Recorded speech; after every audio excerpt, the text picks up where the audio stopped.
Hello, guys. Um, this Friday, what you're going to be working on is finishing up your research for your project. Let me go over the project outline for you.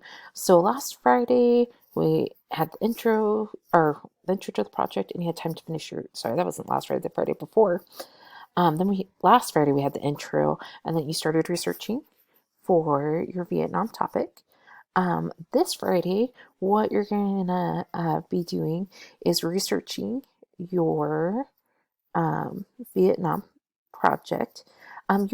You could start writing a rough draft. We have some outlines for that, but more than likely, we just want you to finish your research organizer.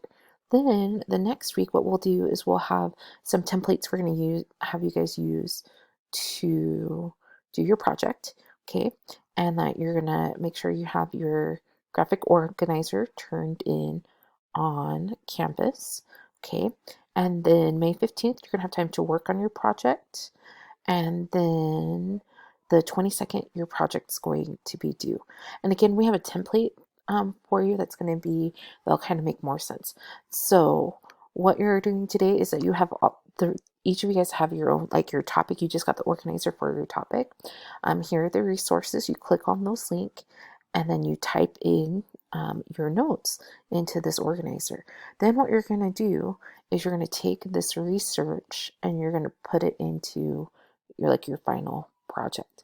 So like we have a newspaper one that you're going to use to take that information and put it into a newspaper. Okay, so hopefully that helps you, kind of gives you an outlook about like what things you're going to be doing. Remember this week, don't worry about starting your rough draft. You just want to get the information for your graphic organizer done. Okay, and again, that won't be due until May 8th. You guys are doing awesome.